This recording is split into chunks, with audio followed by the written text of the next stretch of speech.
Ya está. Le di al botón.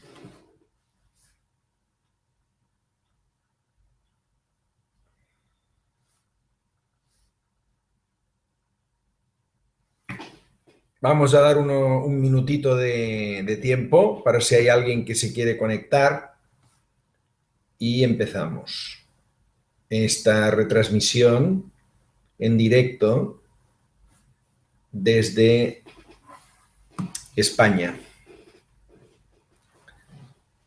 Son ahora las 5 de la tarde, hora española, hora de Barcelona. Perdón. Esperaremos un poco. Son en Barcelona las 5 de la tarde del martes 27 de octubre del 2015. Son en Buenos Aires las 13 p.m. del mismo día. En Kingston, Jamaica, son las 11 de la mañana y en Trinidad y Tobago son las 12 de la mañana.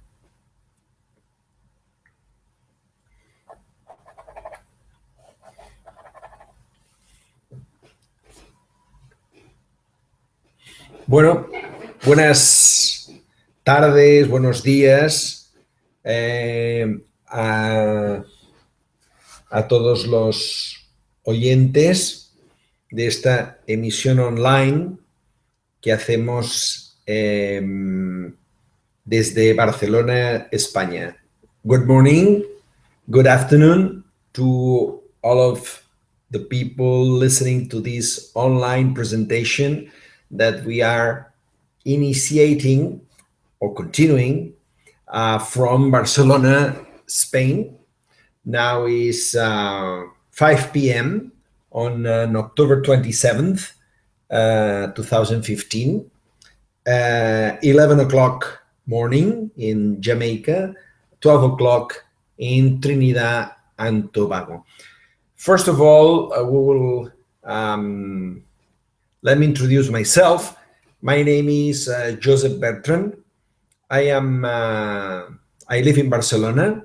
I am an international trader, an international consultant, a professor at the University of Barcelona, University Pompeu Fabra, and I am also, I would say, a researcher in terms of international trade, commerce, cross-cultural relations, investments. I've written several books that are nowadays used in several universities as textbooks, Spanish, English, and also some of my books are used in Russian universities.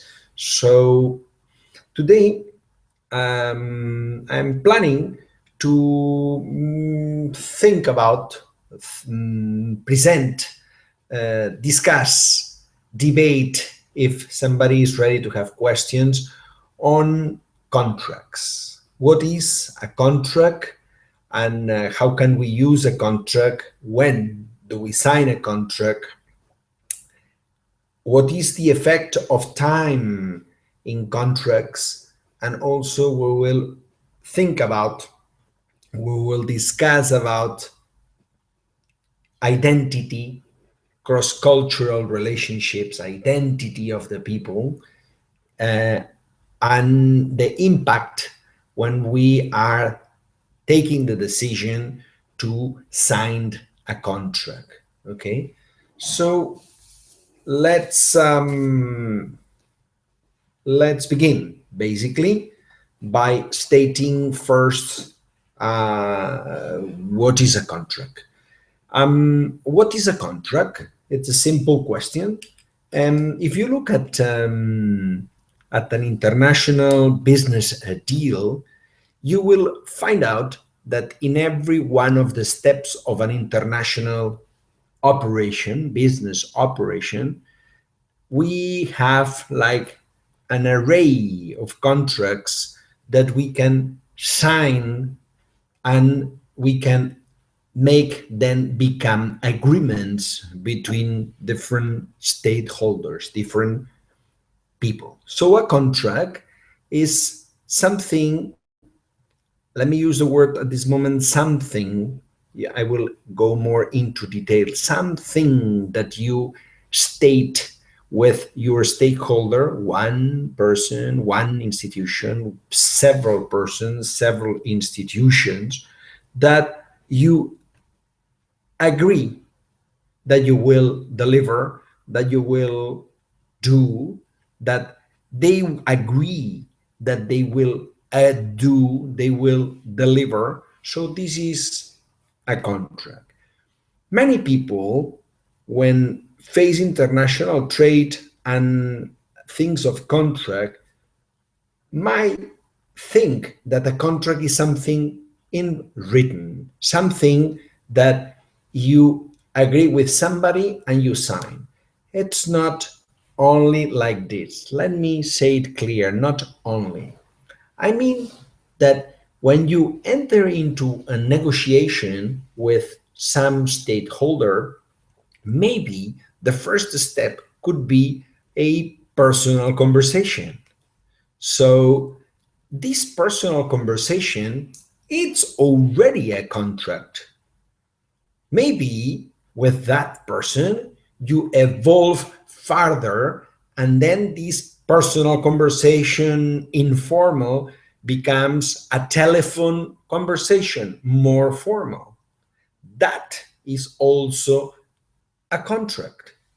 So bear in mind that this is also a contract. We might evolve further, and this conversation, this becomes written in a more solid way.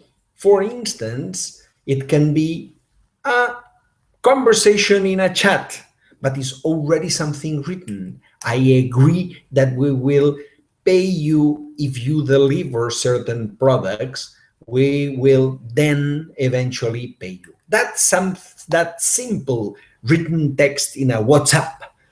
It's becoming a more solid decision by the stakeholders to respect certain things previously agreed verbally. Then we can go into a next step of solid contracts, solid agreements. The next step could be an email. An email is already a personal written text where details discussed informally in a verbal contract might now be written in a more clear way, and also in a document, initiating document, such as an email printed, actually. So we have evolved from a informal meeting to a formal conversation by phone, to informal written text by WhatsApp, by Messenger, by Facebook, to a more formal way of stating what you plan to deliver, which is now a email. And then we can move a step further by a written signed letter of conformity with the parts of the business agreed. So we have already a written letter. They can be sent by mail, or can be sent scanned, or can be sent by post, and also making, I would say, different statements of this written document. A text scanned and sent is never an original document. A letter sent by post, it's already a more formal way of stating clearly what you are expecting for the stakeholder. Next step will be already what we in the normal way of talking in international trade, call it contracts, it is when you really signed a document legally, properly, well written, with all the details, such as days of arrival, days of ending, days of closing, more in a more legal way. That way, then we end up having a contract. My first idea up until this moment I would like to underline is that a contract is any one of those steps that you've taken along the way. The difference between the first and the last step is how hard would it be to unbind yourself from a binding contract. Okay, to unbind yourself from a conversation is a matter of another conversation. Unbinding yourself from a message on a WhatsApp would be another message in a WhatsApp stating otherwise, stating something different. And then what happened with the email sent by mail? Well, it is a written text. It is already more difficult, but also, again, another written email stating otherwise would be unbinding what you've said. Then we enter into legal, when we've signed an official document with the help of like a supporting lawyer stating that in case you don't respect a contract, you enter into legal penalties. Then unbinding yourself of that contract, that signed contract, is a higher step that opens up to a new debate. But remember that all of those moments of agreeing with the stakeholders are strategically, which is what we are trying to talk today, is strategically already a contract binding the stakeholders to fulfill certain obligations, certain ideas, certain deliveries, certain times, certain etc., certain things. All of them are contract, but the difference is how binded you are by this contract to the other stakeholder in case you decide to change your previous agreed decision. We enter into another strategic idea that I would like to discuss here today, which is trust. I think that trust is another important concept when we are agreeing on a contract. Trust. Do you trust the other person? Do you trust the other institution? Do you trust your stakeholders? They trust you. They trust your company. They trust your institution. So trust makes the contracts to be binding in themselves without the need of accessing to a more formal ways of contract. So if you trust very much the person that is at the other end of your telephone conversation, you know that after hanging up from a telephone conversation, you already got what you wanted. You know that the other person, trustful it is, will deliver what this person has said. That institution would deliver what that institution have said. Then an email might be enough to make sure that the statements that you think you have reached are clearly stated in a way that nobody gets into confusion. That's all you need.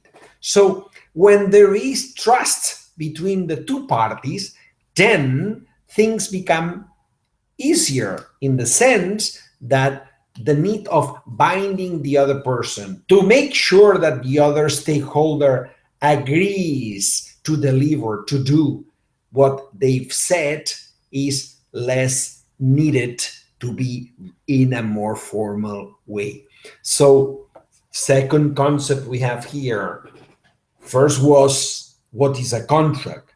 And as we said, verbal agreements, email agreements, Facebook agreements, written text, written letters, contract itself, documents legally analyzed are one way. Second, trust. When you believe that one of those contracts is already in force, well, it's very much related to how much you trust the other person.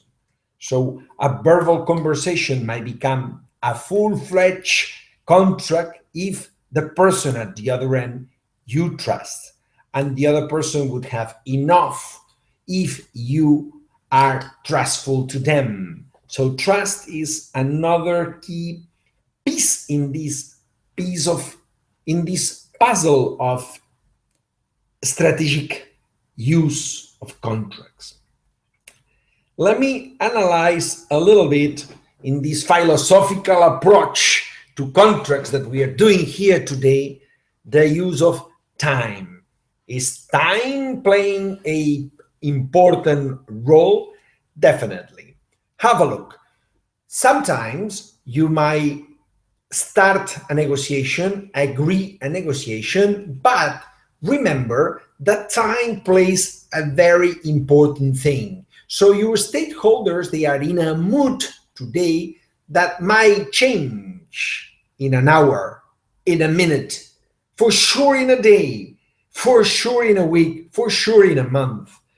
So time might play a game that will not necessarily go in line with the interests of your position, of your company, of your thoughts.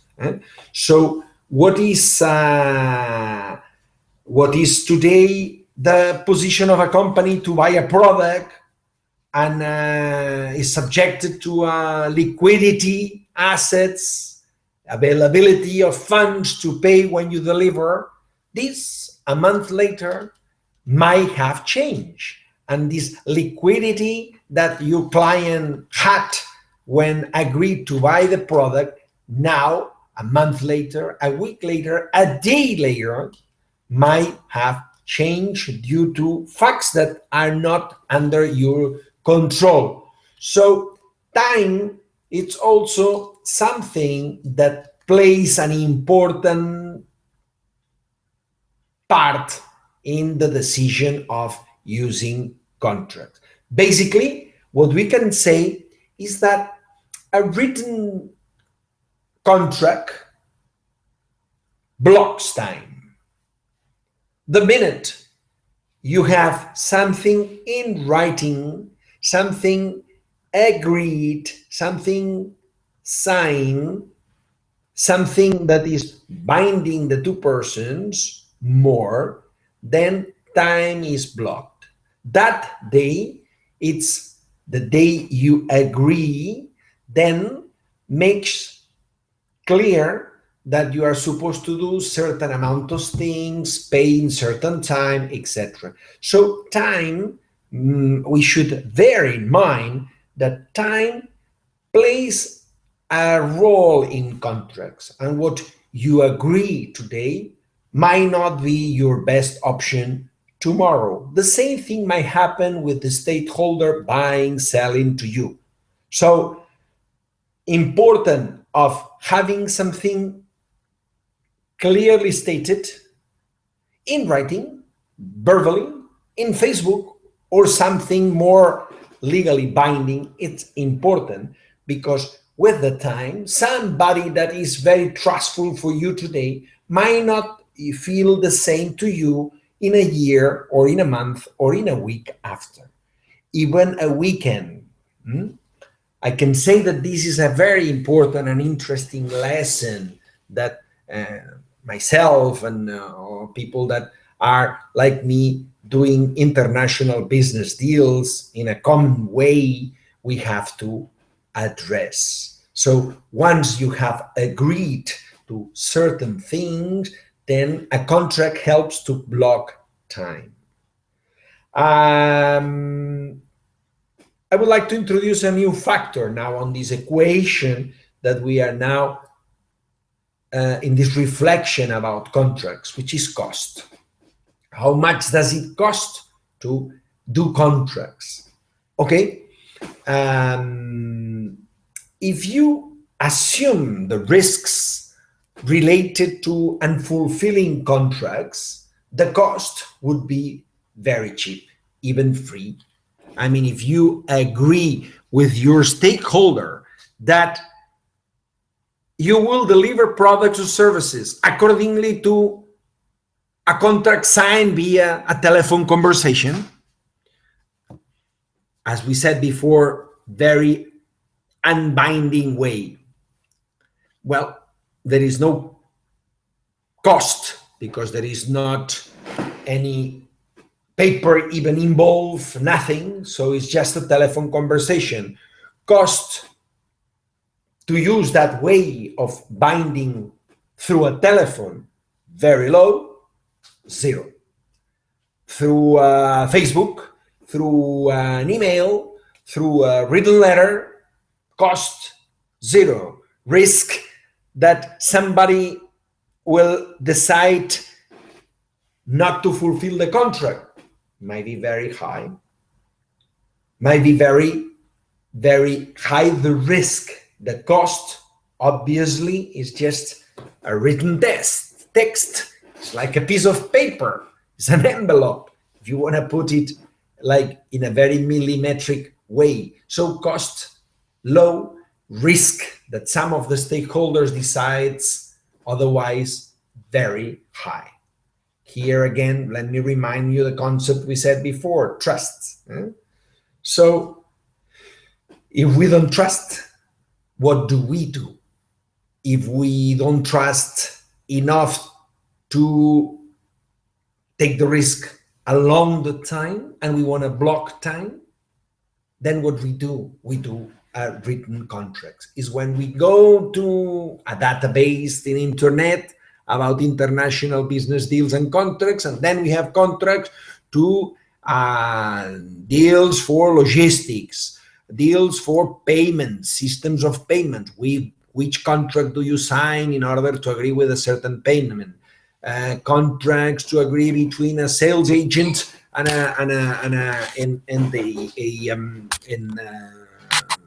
manufacturer. So it's different approaches and different contracts that you don't even have to go into the detail of thinking them or going to lawyers. Often in international trade, you download from internet contracts that are already existing, and you only have to fulfill the dots, basically, where it puts name, you put your name, company name, that, and then you have that contract.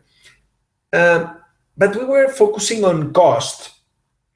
Basically, the strategic idea that I would like to underline in this philosophical approach to contract, which is how we could call this conversation we're having today, is that the minute you don't trust the other person and then you rely on somebody else, in that case, signing a contract, you rely on the capacity of a lawyer to make a contract very binding, then you are like quitting from your response, from you're not quitting, but you are basically giving to somebody else the risk. You're putting in somebody else's hand the risk. In that case, a lawyer that will represent you, and so we would make the contract very binding. So now we are entering into costs. So that is more costly. If you are into systems of payments, and then you are able to accept that the client finally will pay you without the help of a bank, for instance, or without the help of a letter of credit, if you assume that risk, that is avoiding the use, for instance, in the case of payments, a contract call letter of credit, then for sure the way of payment, it's more risky. You assume the risk, you don't transfer the risk to a banker, and then obviously the cost is more limited if you don't transfer that risk. If you assume the risk, then the cost of the contract is much lower. If you transfer the risk to a bank or you transfer the risk to a lawyer, then the cost of this contract is higher. So that's basically the idea. So that we have to like underline.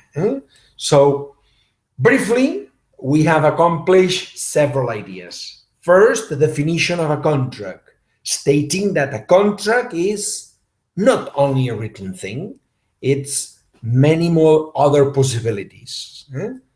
Binding and unbinding, it's also a concept very important.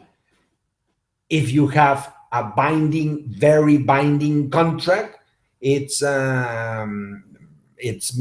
one thing. You have contracts where you unbind yourself in a much easier way.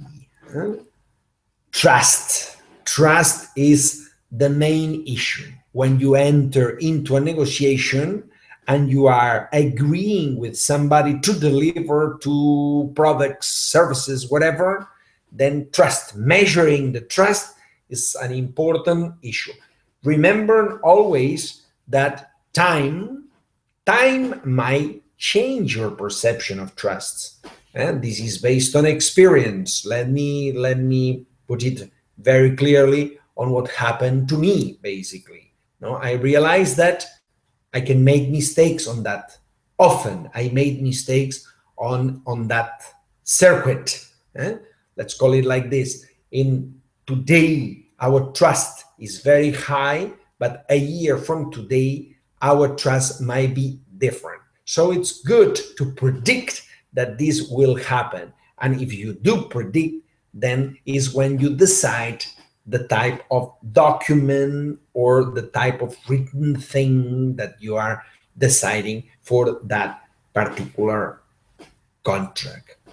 Let me introduce now briefly, we have a few more minutes, another important issue on contracts and cross-cultural sides. Basically, what I would like to analyze now is the idea that topics and contracts, is that something to discuss? Is basically, let me put it like this. Are there countries, for instance, that are more reliable, more trustful? Are there religions that are more trustful than others? Are there races that are more trustful than others? That is, would say, a genuine question. So, but I would like to know which are the most trustful, and definitely try to get to deal with these kind of people. So that would be the idea. Contracts and cross-cultural relationships. Who is more trustful in the world of international business to be selected, so to be more in agreement or to be less risk-free when doing business with that person. Okay, so let's analyze if that's a thing. So I would say identity and cross-cultural contracts. Is there some idea that could be useful to stop for a second and to discover how we should stand, which should be our position? Well, my idea basically is that topics are always a generalization that is very unscrupulous, is very naive, is very simple. It's single stories. I mean, for instance, Is it correct to say that we, the Spaniards, I am living in Barcelona, so it's correct to say that the Spaniards are, I don't know, perceived in Europe as one of the less trustful people. We are Southern Europe. That is, makes us less trustful in terms of contracts than the Germans in Northern Europe, or Northern Europeans.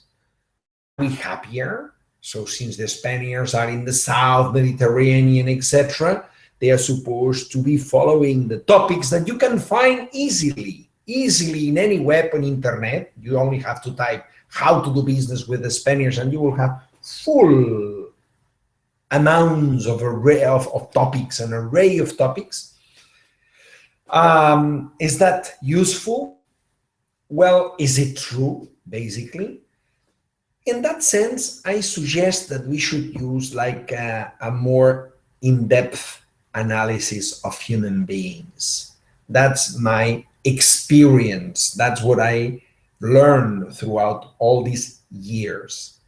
There is no such a thing as the Spaniards or the Germans or the Americans or the Mexicans or the Jamaicans or the Tobago or wherever. Doesn't exist. What we have to be is be much more precise. We should look under the microscope the personality of our stakeholders, under the microscope. I use this under the microscope because there is a philosopher, Theodor Adorno, that is a German philosopher that uses very much this terminology of under the microscope. And what does it mean?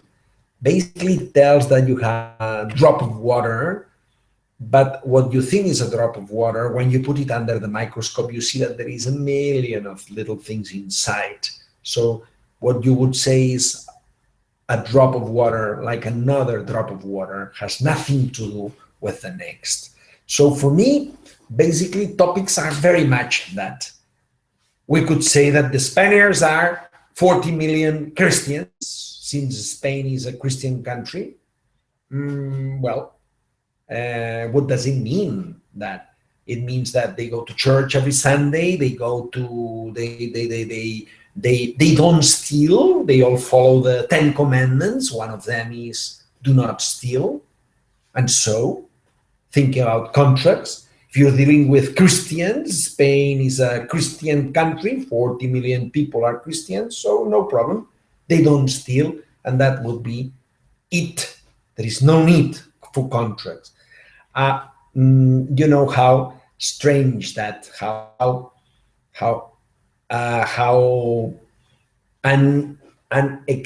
unprecise this observation I made is. It's a joke, basically. So same thing applies with other mythical cultures, like for instance, the Swiss.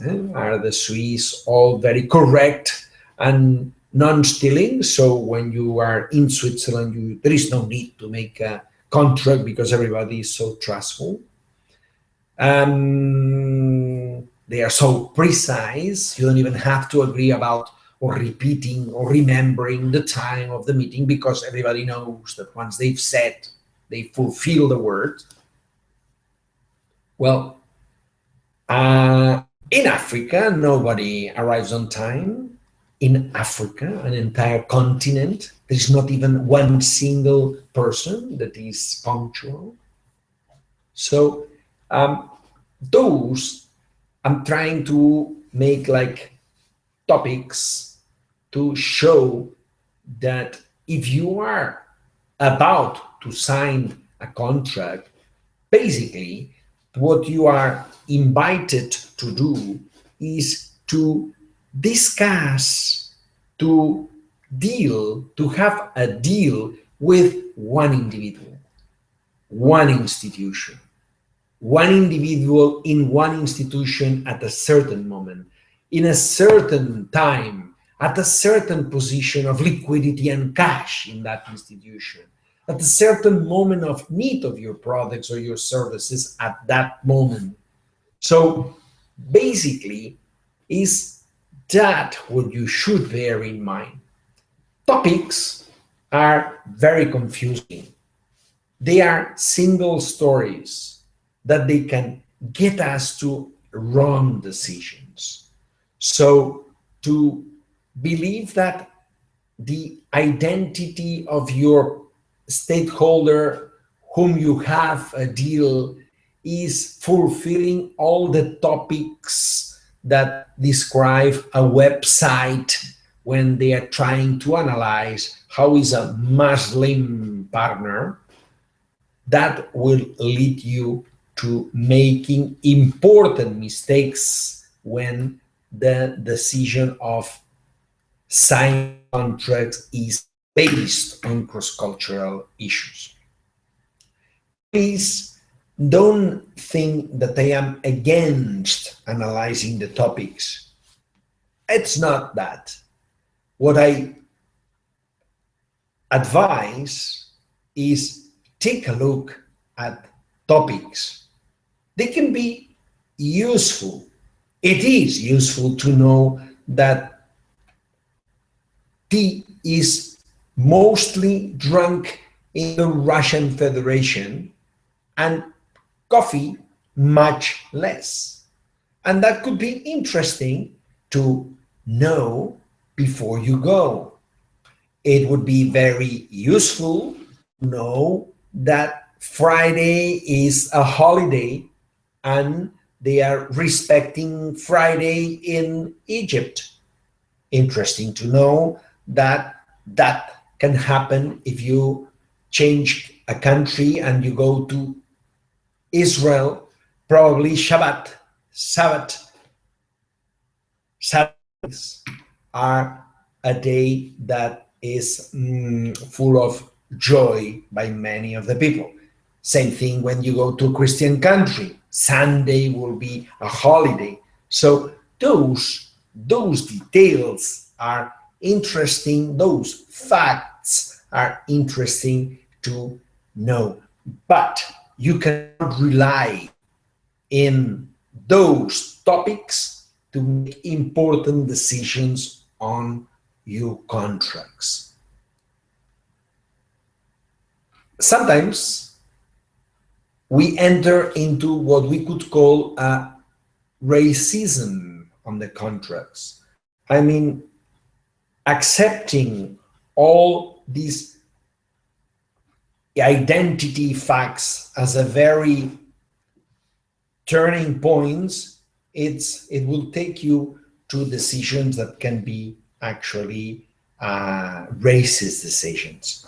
Like, is the same dealing with a man than with a woman? If you enter into this kind of questions, then you can take decisions that can be racist. Obviously, we're talking about selling a product, would be like selling a product to somebody you would care much less than, for instance, agreeing a contract with a woman to become your sales agent in a certain area. And yes, topics can make you take decisions that are not in comply with the logic of an international trade. And then is when you enter into decisions that can be called like racist, or where you let these decisions to not to be straight with what you want, which is to fulfill a business deal and make it successful. So I'm not going to extend anymore on this identity issue, but the idea that I would love to discuss in further presentations, and actually I made,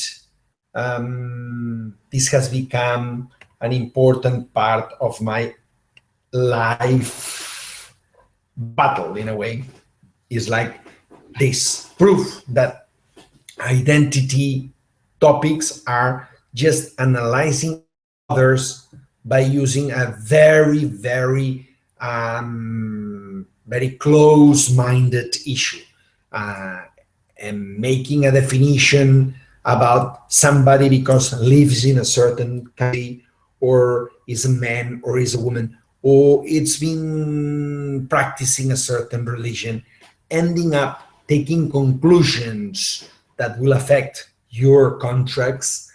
It's a very single story, to use the words of this famous writer Chimamanda Adichie, that I invite you to listen to his words after this speech. You can get them in the same channel of YouTube that you are now. You type that name, get to listen to Amin Malouf, and on identities that kill, also basically would be in the idea that I'm trying to convey, that yeah, topics are to be listened, to be taken care of, but topics are just single stories. What it matters, again, since the beginning of this speech, is the person that you have in front of you, the institution that is in front of you, the stakeholder whom you are dealing with.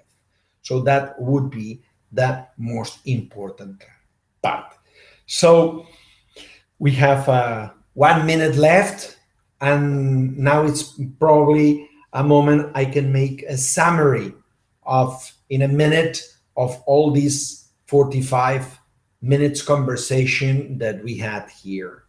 What is a contract? First of all, we know that a contract can be many things. Remember that you are doing contracts all along the process, not only when you sign. Remember the concept of trust. You trust, you don't. That is a key issue on contracts. Time plays an important role in order to measure trust. Trust me that you trust today, but this trust might be evolving with the time in a crucial way. It's better to be protected against it. Cost. If you don't trust, you need somebody that will assume the trust for you. A bank, a lawyer, a contract. If you don't assume the risk, somebody else's does, and then it has a cost. So cost is the price you pay, higher when you don't trust, lower when you trust. Remember that if you have different levels of contracts, you have different levels of binding and unbinding for the contract. That's another concept we've discussed.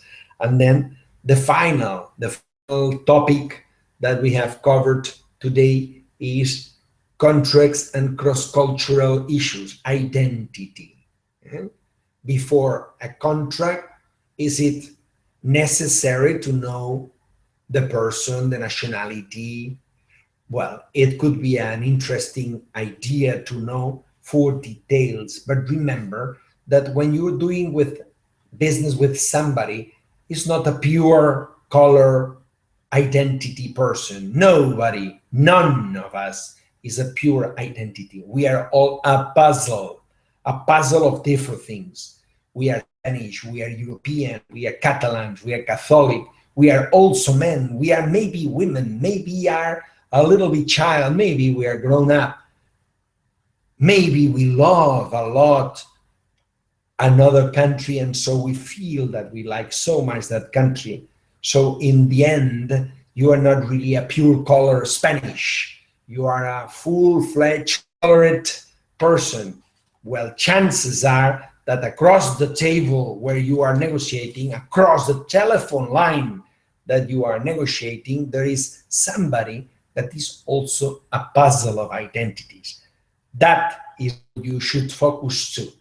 First, remember who you are, learn very well to know who you are, discover that you are a puzzle of colors, a puzzle of identities, and then that will help you to be more safe when you are dealing with another puzzle that is probably a puzzle of identities, that is probably what you will have across the table, using the table as the metaphor of two parties doing a contract. So I hope these ideas that we have presented here will be useful on your business life. I hope they can be upgraded. I'm sure that they are, I'm just happy if they can be useful to you. They come out basically from experience, from my own experience of doing business, international business deals for many years. And I hope they will help you to take steps forward, more solid, more convinced, more stable when you are advancing and deciding to become a negotiator in front of a contract. Thank you very much, and have a good morning if you are in Jamaica. Have a good morning also if you are in Trinidad or Argentina. And to those listening at this side of the ocean and the European side, have a good afternoon. Thank you very much. Looking forward to have you again in one of these seminars that we will host next to MasterCard and RGX online. Thank you very much.